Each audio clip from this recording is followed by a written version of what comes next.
Let's go. What a lovely day! Andy, there's a whole world out there. Jump in. Can you dig it? Yeah.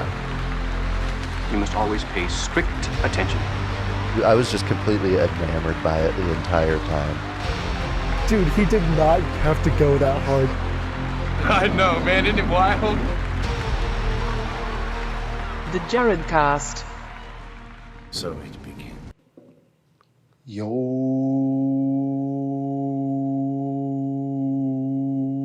What's up? Zoom just asked me if I was playing music because I sustained that note for so long. Impressive. I was wholly expecting a who lives on a pineapple under the sea. It would have had nothing to do with these movies, but yeah, I should have.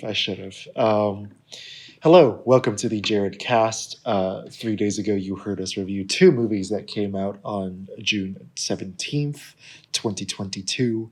We're doing some mad streaming catch up here. So we're doing two more with talking about Jerry and Marge Go Large and Good Luck to You, Leo Grande, with my wonderful co-host, co-producer, Jared Lombardo. How you doing today, Jared? Hi. I'm good. I'm still good. Love wearing the same shirts so soon. Yeah, I'm doing well. I'm I don't know, watching a lot of shit still. that's just been my life. How are you? I'm pretty good. I'm interested to hear your thoughts on both of these movies, but I also I've been just I feel like I've been falling behind with movies, at least, because like there have been so many streaming things. When I was looking at just what was recommended to me, I was like, oh, this was out. Oh, this was out. I feel like I've been watching too much TV this year, so I need to figure out how to balance that. But yeah, we just got to do another marathon 4 movie reviews in a day type. Just keep knocking them out. Keep doing it. But no. Today we're gonna dive into some fun stuff, dealing with a lot of actors who have really had who I, as a fan, have had the pleasure of seeing in like multiple genres, and so it was cool to see, Bryan Cranston and Annette Bening and Emma Thompson and Rainn Wilson do something that's a little different than what they usually do. Yeah, not so much Rainn Wilson, but that's okay. Whatever. Yeah. So what do we got for a top 5 today? Because of that, before I derailed his segue, we're gonna go along those lines. We're talking similar to a previous top 5, but not exactly, and that is typically comedic actors in a dramatic role. Who did the best? Who deserves praise? And that's that. So we each got 5 as per usual, and I'll kick us off because I feel like it, and I just want to get this one out of the way. It's Jim Carrey in Eternal Sunshine of His Spotless Mind. What's your number 5? For my list, I actually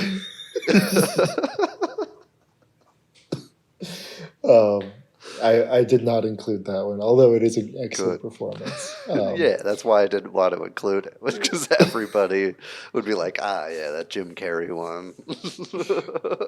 Yeah.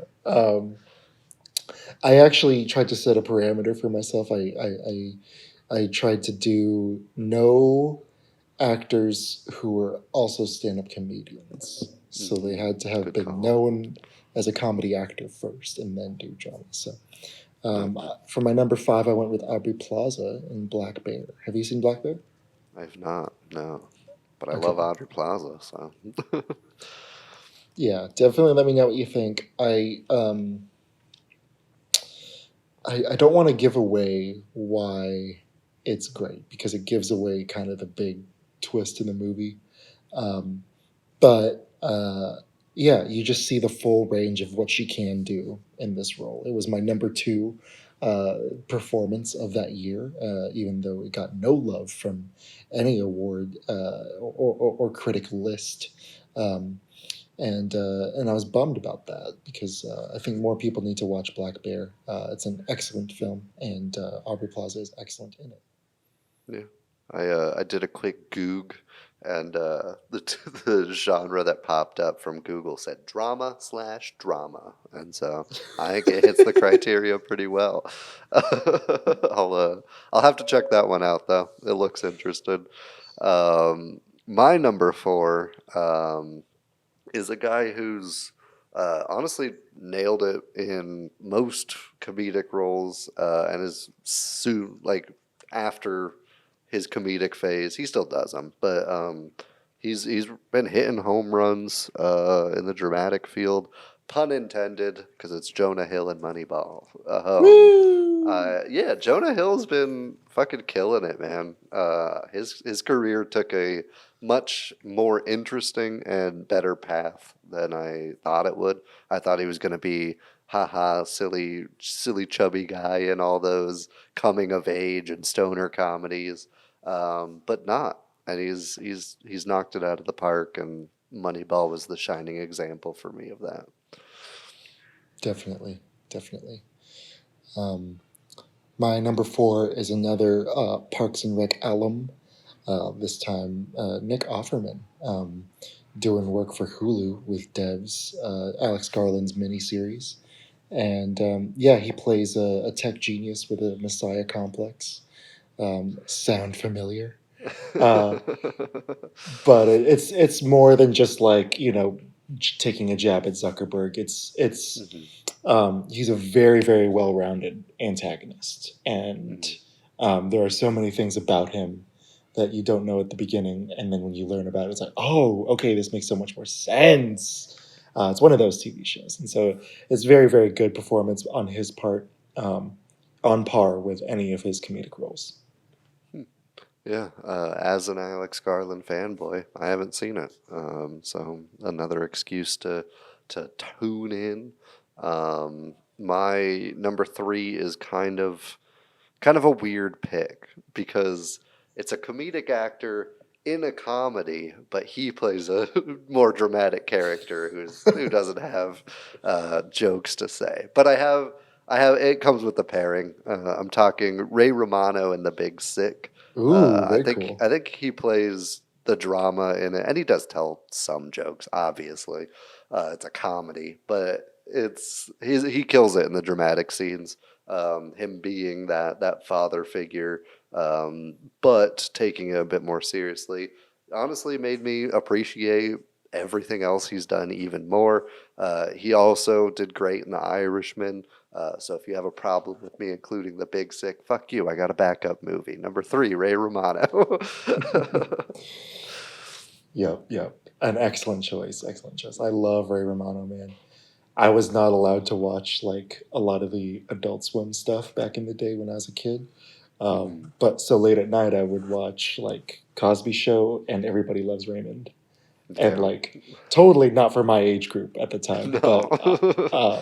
But I've always loved Ray Romano and Brad Garrett for that reason, for that show, and every actor who's in that show. My number three is John Cho in the film Searching. John Cho, famous from the Harold and Kumar films, and I guess Star Trek, but that's not really a comedy. But yeah, he's been taking a lot more serious roles. The reason I put this above Columbus, directed by, which is the other Coconato film I talked about a couple episodes ago,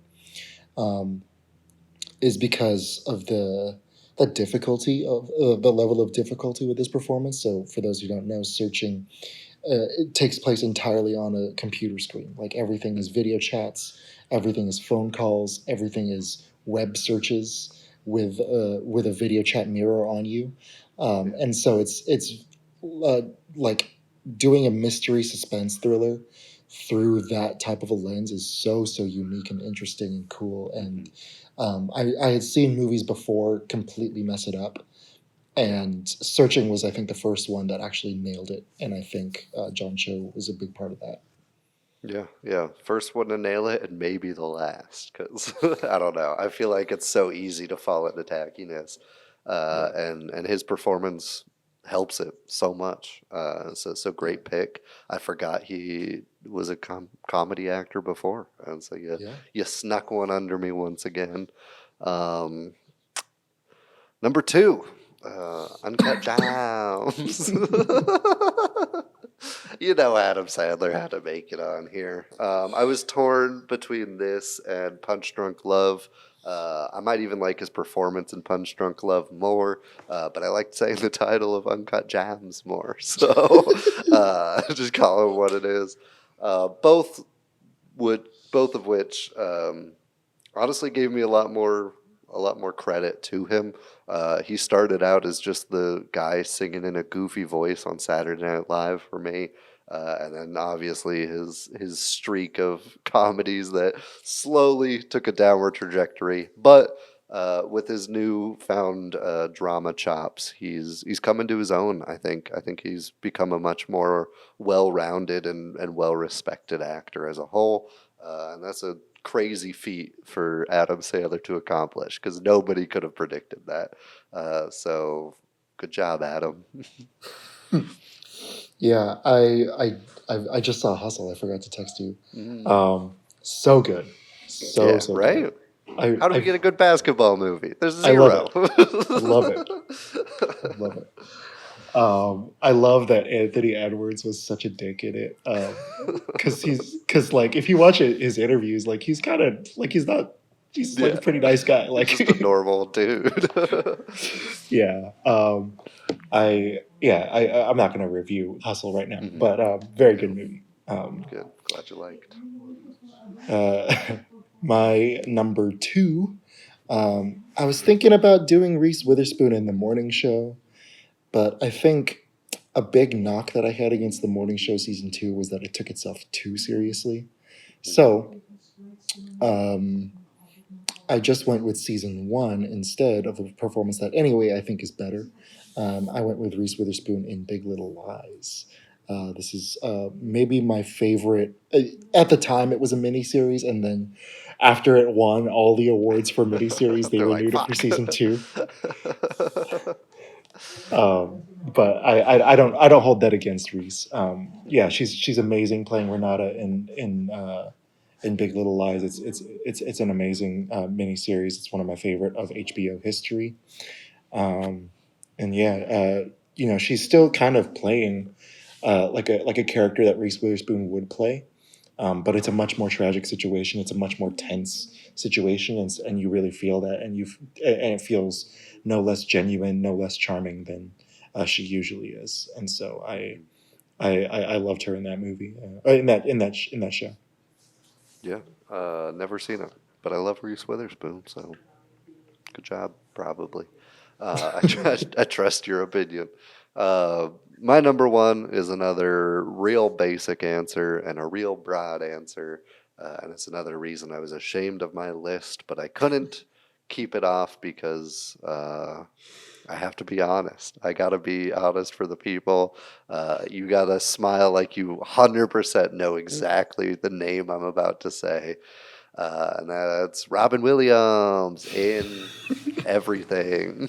But for posterity's sake, we'll say Good Will Hunting or any other dramatic role. I don't know. It doesn't matter. He's fucking fantastic. He's an angel. Yeah. Rob Williams. That's it. That's all I got to say. Don't be ashamed, man. Don't be ashamed. If I didn't put the stand-up comedian rule on myself, it would be my number one as well. Yeah. It's just such an easy pick, and I hate when I do the easy pick. Definitely. My number one is an easy pick for me, but not an easy thing to watch, man. John Goodman in 10 Cloverfield Lane was absolutely crazy. I love this performance, man. It's so scary. Who knew that Roseanne's husband could elicit so much fright in me? But yeah, he became famous with the Coen brothers. You're out of your element, Donnie. And Roseanne, and Yeah, I love John Good. I've always loved John Goodman, and so seeing him take on serious roles was always a treat because it happens every like 7 years or so, or 5 years or so. Yeah. He does a based on true story thing as a side character, but this one really showed like his his dramatic potential in a pulp horror. He still got to flex his talent, and so I was very very pleased watching it. Yeah. Man, I always got Goodman on the brain, and I somehow didn't even think of that. Yeah, amazing performance. Maybe my favorite performance of his ever, which is a crazy take because there's so many good ones. But it's killer, man. I've never been so afraid of him when he's shaking his ass by a jukebox. The terror. Great pick. Great pick. Hell yeah, hell yeah, hell yeah. Speaking of older Speaking of folks picks. dancing, speaking of folks in their 60s dancing, we got Jerry and Marge Go Large. And speaking of Jerry and Marge Go Large, we have Jared reads poorly written reviews of movies that we're watching because it's funny. It makes him laugh and stuff. This one comes from Max Quant, giving it a 1 out of 10, calling it the most mathematically unsound movie ever. Liking this movie will be inversely correlated to one's understanding of lotteries and basic statistics. The fact that the lottery is consistently losing accounts for the first argument. Second is that mathematically this movie does not make sense at all. I don't know where to start. So he didn't. So he didn't. Also, no matter how you feel about the movie, probably the one thing they got right because it's a true story. So that's just what they pulled. It literally happened. You can shit on anything happened. else. Yeah. Destroy anything else you want. That's the one thing that was sound in it. Yeah, man. Oh my goodness. Some of these people, man. Anyway, yeah, Jerry and Marge is the latest American dramedy by David Frankel. And I think your enjoyment of this film depends on how much you like David Frankel. The guy has literally one movie that I like. It's The Devil Wears Prada. I think it's a great movie. Yeah, director of Marley and Me, director of The Big Year, Hope Springs, Collateral Beauty, which was a psychotic movie. I don't know how that got made. Terrible. I hated it. Jerry and Marge Go Large kind of follows this his path as a filmmaker. He likes movies that are very sentimental, movies that you can kind of watch with your parents. And just kind of turn your brains off and enjoy. And I think this movie is no different. I don't hold it against the film. I don't really blame the movie for a lack of depth because it isn't really trying to be deep. That being said, I think there are some missed opportunities with the characterizations of Jerry and Marge. I think, we could go deeper into those characters if the movie had been longer. We could go deeper into his children. What is it like to grow up with a father who doesn't know how to socially connect with people? Like I get to hear it. I get to hear the dialogue about it, but I don't really get to see how it affects them and how it affects the way they treat other people. How does it affect them as parents to their own kids? Or at least because his son is a parent in the movie. And yeah, like I think Larry Wilmore could have used more jokes. His dialogue could have been punched up by a joke writer or something. Same with Rainn Wilson. The two very very talented actors and very talented comedians who are very funny, and so I saw that as a missed opportunity. So yeah, I gave the movie a 5.5. I think it is average. I think it's trying to be. I think it's just supposed to be kind of fun and whatever. But I don't think. But I kind of wish that they went a little bit deeper. Even just give me like 10 more scenes, you know. Yeah, yeah, absolutely agree.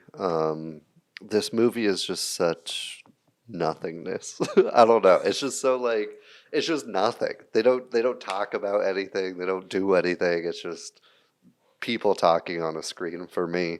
Um, I agree. I think they missed the mark with like the parenthood themes. They go into this big saving the town arc that they never really show the effects of, or you really ever feel anything for. The relationship with the antagonist results in jack shit, basically. There's just nothing that goes on with that conflict. Um, and overall, it just felt like I was just going through the motions with this one, and it kind of just bored me. Like it was fine. It was Bryan Cranston was lovable. Like I don't know, he was enjoyable as a person for most of it. Um, and I don't know, the performances didn't blow me away. Cinematography is exactly what you'd expect from it. Um, Editing was basic. Sound design was basic. There was nothing to sink my teeth into at any point in this movie. But I wouldn't call it a bad or poorly made movie. I was just, nah. It was just there. So I gave it a 5. I just said straight middle of the road because I think that's what it deserved and was trying to be, honestly. Yeah. Yeah, I agree. I think I gave it an extra 0.5 because I think Cranston and Benning have good chemistry together. Yeah. That being said, you know, it's not because of the directing or the writing. I think when you're actors at their level, Yeah. you can create chemistry no matter where you're at. And so, you know, I have no doubt in my mind that they would have nailed this part, you know, because they're legends. And I wish that comedically the movie would maximize their talent. You know, Bryan Cranston first became famous from playing Hal in Malcolm in the Middle, and he doesn't have to play Hal in this, but you know, give him some awkward comedy scenes, give him Yeah. something to you know give him an extra thing dealing with the people at the college when he's trying to find this kid, you know, give him something at the bank, and you know it didn't really blow me away at all. I agree. I agree. There's not much else I could say about it. I tried to like You literally say it.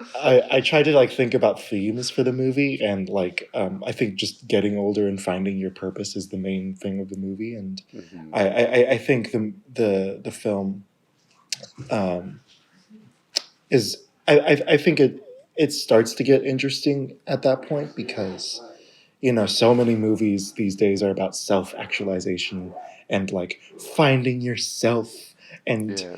being yourself no matter And what other people tell you. and um, cha-chaing as smooth as you can. just cha-cha real smooth, guys. um, uh, but this movie, I think what's nice about it is like, you know, Jerry and Marge don't have time for that nonsense. They've gone through that nonsense decades ago. Mhm. So what they've discovered, I think, is nice because they've realized like, oh, looking outside myself is now my new purpose. Like now I can actually um, Hold for dying cat. what was that? I have no idea. Sound like a shredder. Um, they where was I? Shit. They went through that decades ago. And now Oh yeah, yeah, they're finding purpose. yeah, yeah. They've gotten past the point where it's like, okay, it's no longer time to be selfish and go on this like emotional journey. Like I'm gonna use my gifts to help people. I'm gonna use my time to spend with my wife and spend with my and same with her and her husband. Like Mhm. um, I'm gonna rebuild those bridges with my children. Like I think that's a really nice counterpoint to a lot of movies that are about self actualization in this Yeah. day and age, and like I wish more movies would hit that theme a little harder. Mhm. Because it is true, and I see it in my friends who are older than me, and my friends who, and in my parents and in my parents' friends, and so I wish that more movies would address it in a more eloquent way. Yeah. I don't really see that eloquence here, Yeah, I was gonna uh, say I wish this movie addressed it in an eloquent way. but I do like that the story is out there, that it exists. Yeah, same. Yeah, and I agree. I think the most they do to reach that point is when knockoff Hal goes to the dorm and he calls him out. He's like, "You're just doing this for yourself. Like nobody else is gonna benefit." Blah blah blah blah blah. And then he just leaves and kind of drops the mic with that. And I think that that's the moment where they get that point across. Uh, you got a ghost clock now all of a sudden. Oh, but it's gone. And that's the moment where they get that point across. But I don't think that like they do it in a great way. It's like it sets itself up to be this wholesome version of like Ozark if it was like gambling and funneling your money into a small town that way. But it doesn't do a good job with that either. Like it just kind of like is like we're doing this. Yeah, cool. Like the most interesting part of this movie is the title that says based on a true story. And that shouldn't be the most interesting part of your movie. Right, right. Favorite scenes? Um mm, I mean I like that confrontation when he does go to the college dorm. I think that's cool. Um the introduction, I got a soft chuckle when he sets up the bathroom sensors to see which ones are empty. Um, I breathed a little harder that time. Um, the slow dancing scene for their anniversary was sweet, and you get that chemistry between the two leads. The bit about him pulling the champagne out of the cooler and he's like, "But I hit it," was nice. Um, and some of the supermarket scenes with Rainn Wilson shined, but not super bright to be that memorable. Yeah, yeah. It was. It's a bummer. It's a bummer. Yeah. I had the slow dancing as well. I had correcting the math of the kid when he walks into the Mm. gas station. I thought that was so much Mhm. fun. I like that he kind of did a Heisenberg like stare down at him. Yeah. You could see the influence on that.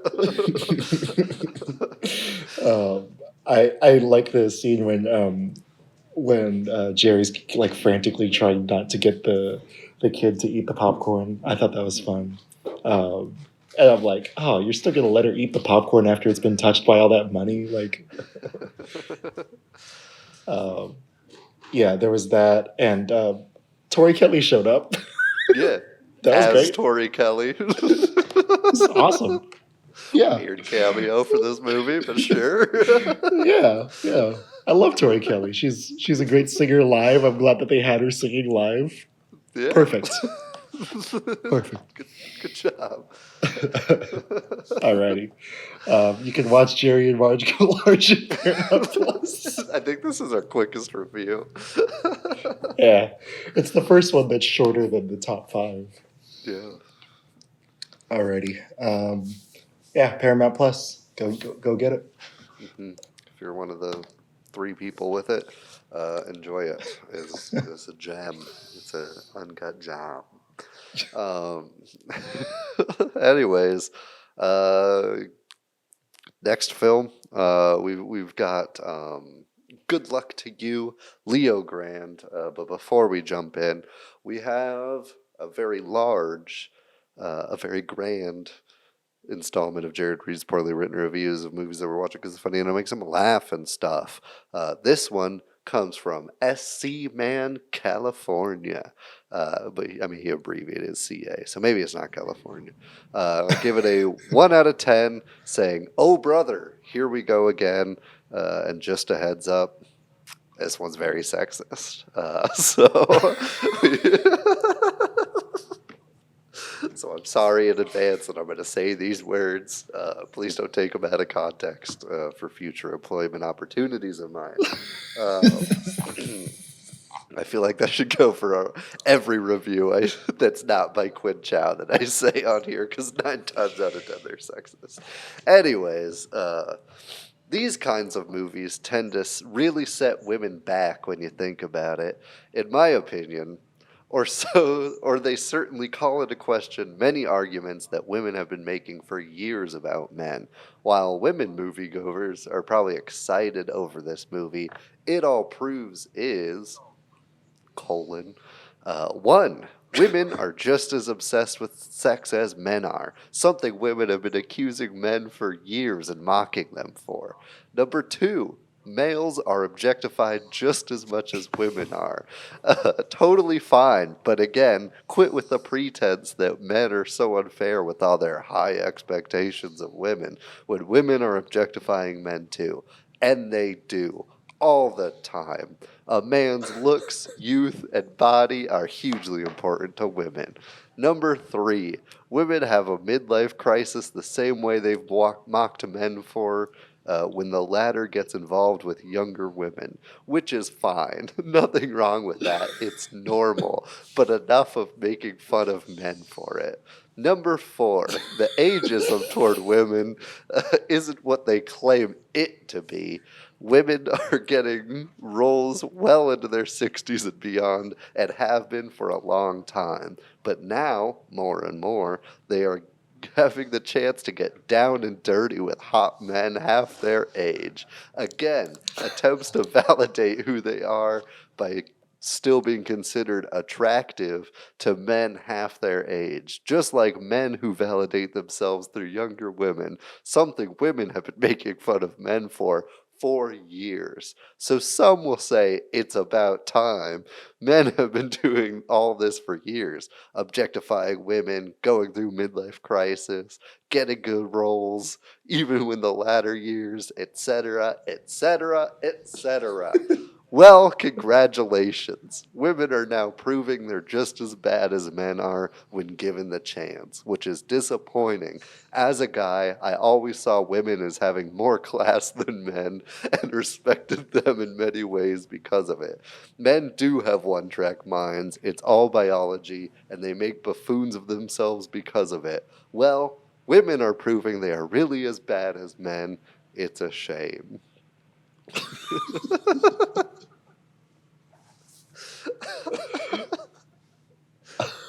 Sending a 5-paragraph essay saying bringing women down to like men's buffoonery level, and then immediately saying, as a guy, I always saw women as having more class than men, and I respected them more for it, is insane.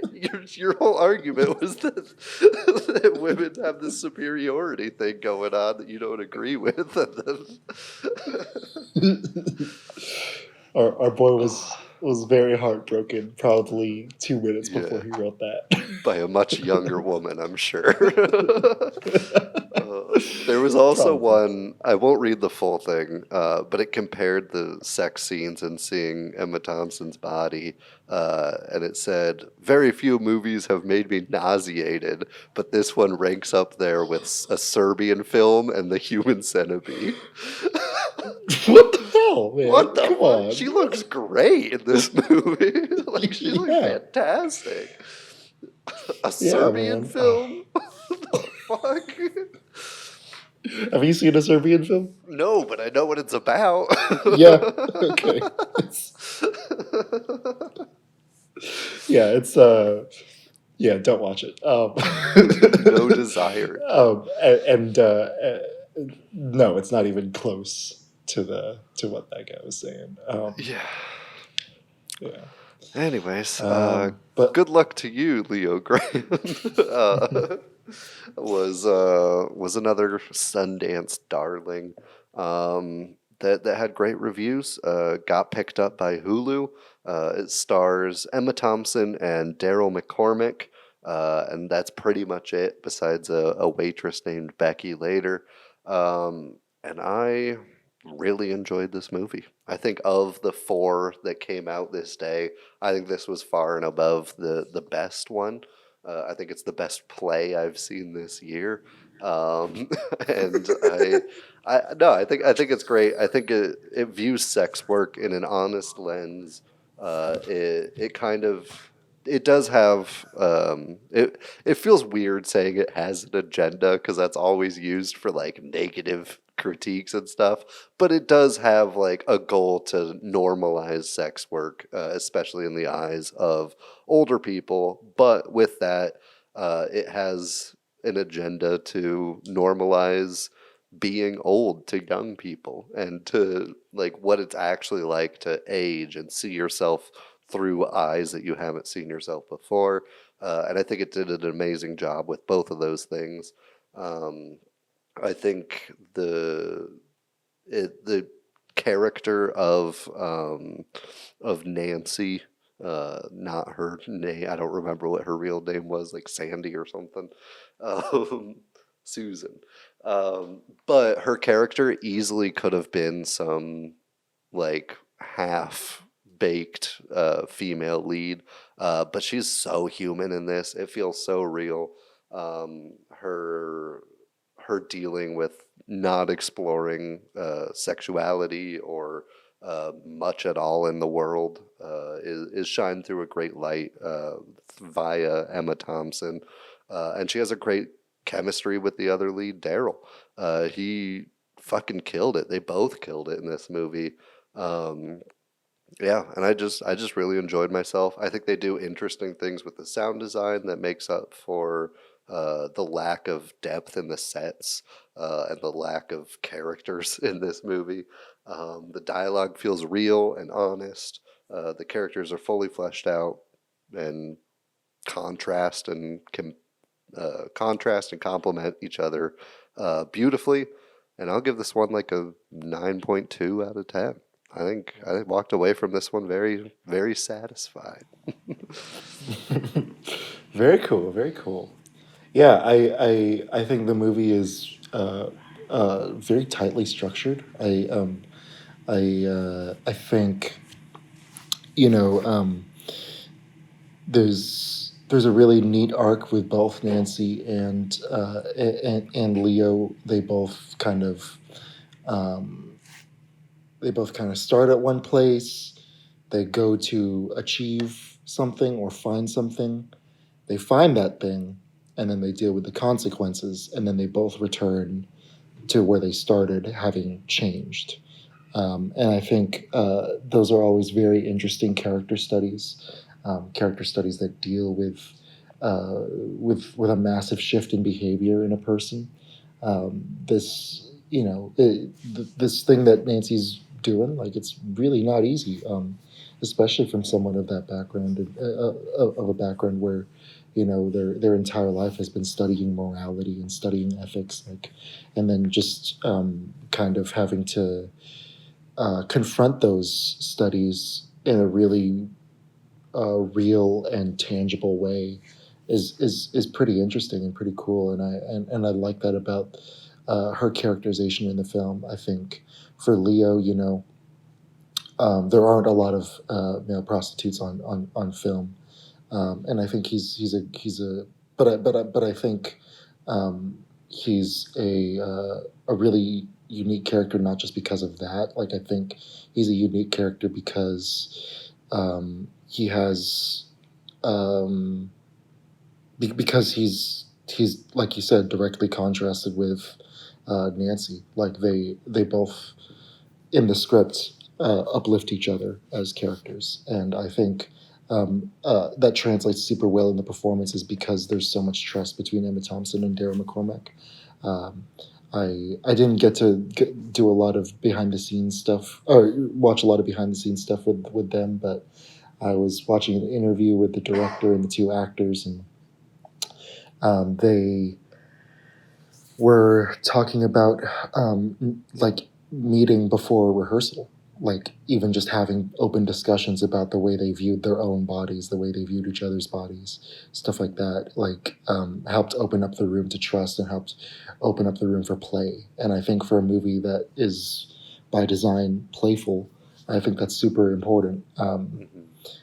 I think the playfulness of it is really unique and fun and cool. I wish they put more effort into the blocking and into the way they use the geography of the room. You know, you do have a really interesting room where like the living room is just 3 feet away from the bed. I think that's you could do so much with that, and they don't. I understand they're on a budget and they're probably shooting in an actual hotel room that actually is that high above the ground, but still, like, I don't know. I was a little bummed by that, but they didn't make the most of it. I As far as the discussions in the film, some of them did feel heavy-handed, especially in the second meeting when they're talking about the industry as a whole. I think that was the only part where I was like, all right, let's move on. Come on, let's go. But you know, dealing with when the movie's at its best, when it's dealing with themes of vulnerability and intimacy, I think those are the best close-ups in the film, when they're trying to achieve a level of intimacy between each other, and they're, you know, she's touching his chest very lightly, stuff like that. He's touching her face very lightly. You know, she's like, you know, when was the last time someone really looked at my face like this?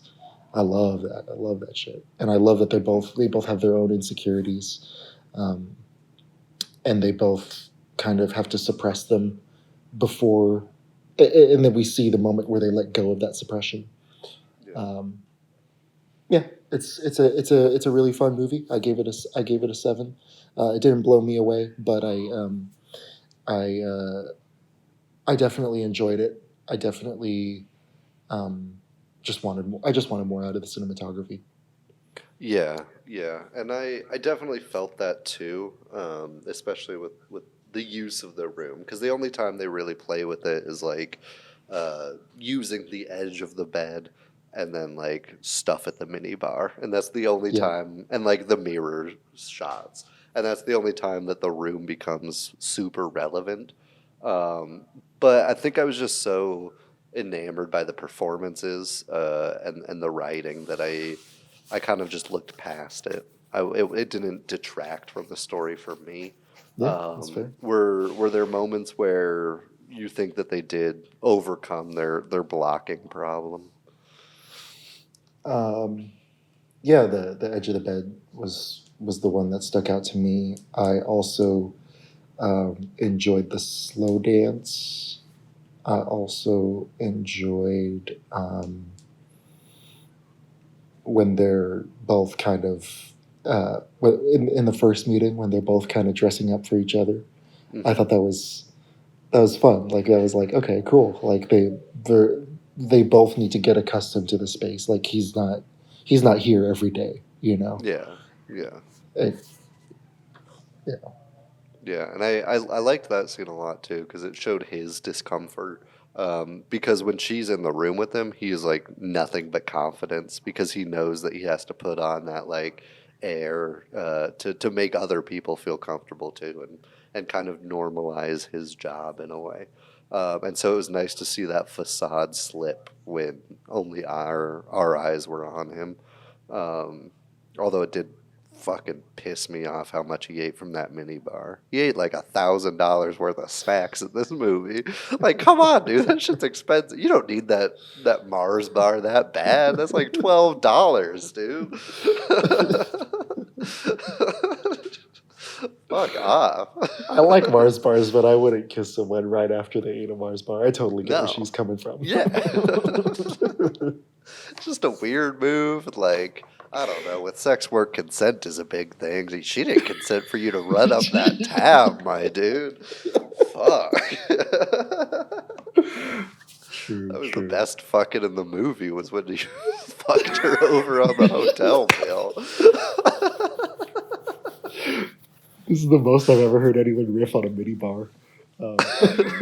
Dude, I hate mini bars in hotels because they're so tantalizing. Yeah. It's the bane of my existence, man. Yeah. And the ones that charge you for taking stuff out. I got shit to refrigerate. Sorry. I'm heated. Definitely. Yeah, I agree. I did see a couple other one other cool blocking moment was in the first meeting they only come to an understanding when both of their heads are on the pillow, and then in the second meeting it's like both of them are sitting at a level with each other, like he's not standing over her, she's not under him, you know. And then they agree. And then with the third, I don't even really remember the third that well, but in the fourth, they're sitting at the table and they're eye level. Yeah. Yeah. Yeah. It's yeah, I didn't even realize that. That's good. Good stuff. Good shit. Yeah, and it's, I don't know. It's the film plays with morality and questioning your own like opinions, I guess is the broad way to put it, because they both have preconceived notions of the other because of who they think that they are. Obviously, she has biases that she's trying to swallow when she hires a sex worker, something that she previously completely frowned upon, and he has huge mommy issues. Like, probably needs to spend this money on a therapist rather than the gym membership. But he also has biases against her for being a mother who's disappointed in her children the way her mom was in him, and would be in him had she known what he's still doing, and stuff like that. So it's interesting to see them both try to overcome this, and kind of give the gift to each other that, hey, these things that I was bottling up, there's other ways. Like, there's other ways of life. There's other ways to conceive of people like you. How did you feel about the journey that they both went to kind of overcome their preconceived notions? It felt like a real friendship, and I think that's kind of where the symbol of uh, the hotel room plays in, because it's like, okay, we have this conflict, we have this resolution, and then we're going to break it up, and the hotel room's just going to be reset. And so every time, and that's kind of how it is with your friends when you fight. You know, it's messy and it goes back and forth. There's sometimes laughter involved. There's sometimes like an overwhelming like dread and tension. There's a lot of anxiety sometimes. But when you break apart and then come back together, there's a clean slate. And I think that that's kind of where the setting really factors in nicely. And so the it didn't feel like it was two people on a journey. It felt like it was a friendship developing, and I think that's the most genuine way you can do that when you're doing this thing. Because, you know, there are movies like Driving Miss Daisy, which has been criticized a lot, especially in the modern era. But you know, the thing that movie got right was that, you know, a friendship takes time to develop. It takes, especially when it's two people who are completely different from each other. So, I think it was good. Yeah, and you see that reset a lot between the third and final meeting in the lobby of the hotel, because she uses his real name, which is obviously a huge no from him, and he storms off, and it's kind of the height of the tension.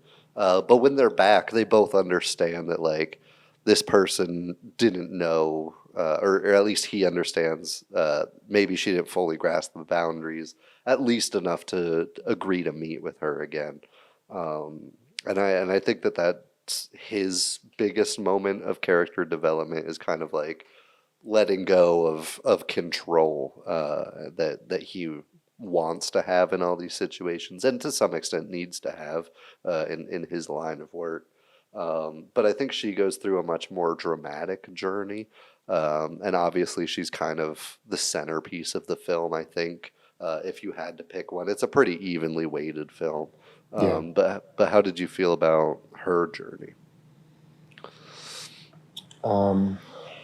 Is I've been a fan of Emma Thompson since grade school. I watched Sense and Sensibility when I was very, very little, and then I rewatched it in middle school, and I still kind of remember how good she was in that movie.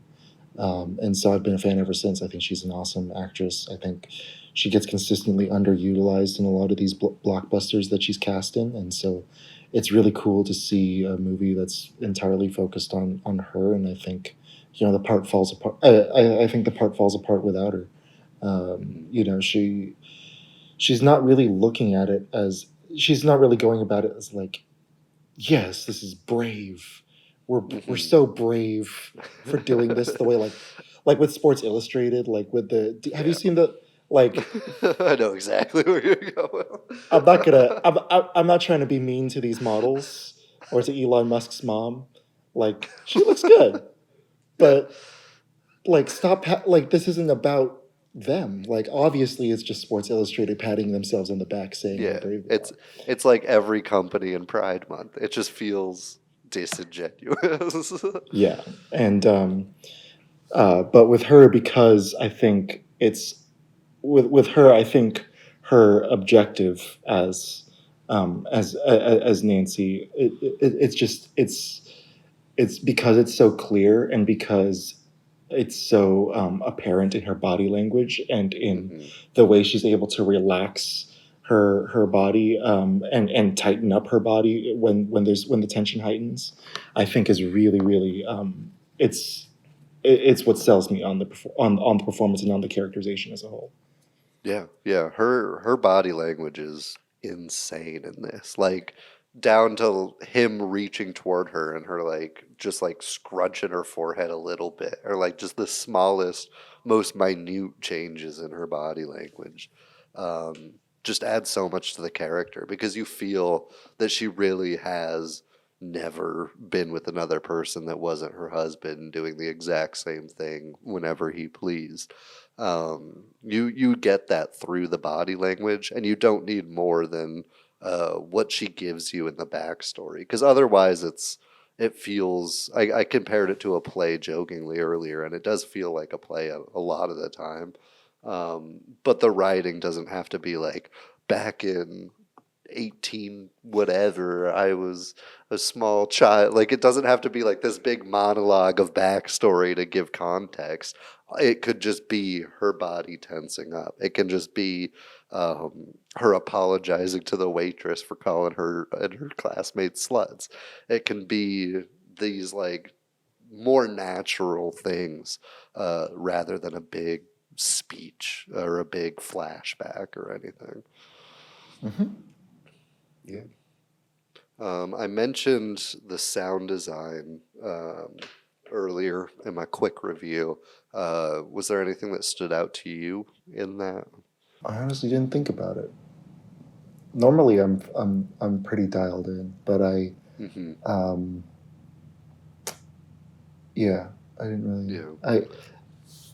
Yeah, that's why I asked, because I know you enjoy that realm a lot. Shout out to you for editing all of these. Big thank you. But there was one moment that like was kind of the peak for me, and that's when she was retelling the story of the person who almost fingered her by the beach. And you get like a lot of the beach sounds, and whenever they're telling stories, you get like sounds like that. And I think it just enhanced it a lot. It kept the focus on her in that room. I like that they didn't cut to the actual scene at the beach and have us like watch it happen. I like that they stayed on her telling the story. And all you need is like seagulls and some wave noises super subtly in the mix. I just think it was executed super well. And the commitment to like staying in that room apart from the final meeting helped out a lot, I think. Yeah, very cool. I agree. And that's one of the better scenes in the movie too. That scene recalling the beach. Yeah, absolutely. Favorite scenes? I'm down. Keep the ball rolling, I guess. Why don't you kick us off? I think Cool, I've cool. done every single one so far today. It's all good. It's all good. I think, yeah, both getting dressed for the first meeting, breaking apart after a really nice kiss, but then like going right back into that spot of like, oh man, is this good enough? I don't know. Oh, maybe I should back out. I think that's always great. The fight in the third meeting was really sad. I was like, come on, dude, like you should know better. And like, but then I'm like, oh wait, she really doesn't. Like she's been so out of touch for so long that like it makes sense, and that's makes us even more sad because he does care about her. Um, and then yeah, the slow dance I thought was just gorgeous, so good, so good. Yeah. Those were the ones that stuck out to me. Yeah, big agree. I also really liked, in addition to those, the last meeting. I think the banter with Becky, the waitress, was good because it also showed her change when she admits, "Oh, he's a sex worker. That's why I'm here. Haha, I'm a new woman now." It was a nice like catharsis moment, and how uncomfortable Becky was the whole time was fantastic. She was like simultaneously incredibly awkward and for sure booking him tomorrow, and I think she played that balance super well. Um, the I think the other dancing scene where they like the first meeting where he's like trying to get her to loosen up, and that was super sweet, and super great to see. Her kind of breaking her back at the end was borderline like old people, but it wasn't quite there. Right. They teetered the line well, so I liked that a lot. And yeah, the getting dressed where he's like trying to pose on the bed and like kind of just awkwardly like moving around, and then he eats the Mars bar. I think it was a good, like I said earlier, the breaking of the facade. Yeah. I appreciated that too. Yeah, I literally yelled at the TV screen at like 3 a.m. like, unbutton the middle. Yeah, why would you? Yeah. Oh, also the shot of her staring at her naked body in the mirror at the end, with like So a good. newfound perspective and confidence, was brilliant. I think it tied her development together very nicely. Yeah, yeah, definitely. Like it's kind of cool to see, it's both a self-validation and receiving a validation from other people that like really helps people get over that hump of, being okay with their bodies. Yeah. Yeah. Alrighty, you can find Good Luck to You, Leo Grande on Hulu. Yeah, it's a Hulu original. Definitely check it out. Definitely a lot of laughs, a lot of fun stuff in there. Anything else you want to leave the people with, Jared? No. Cool. Alrighty, folks. We love you. Goodbye.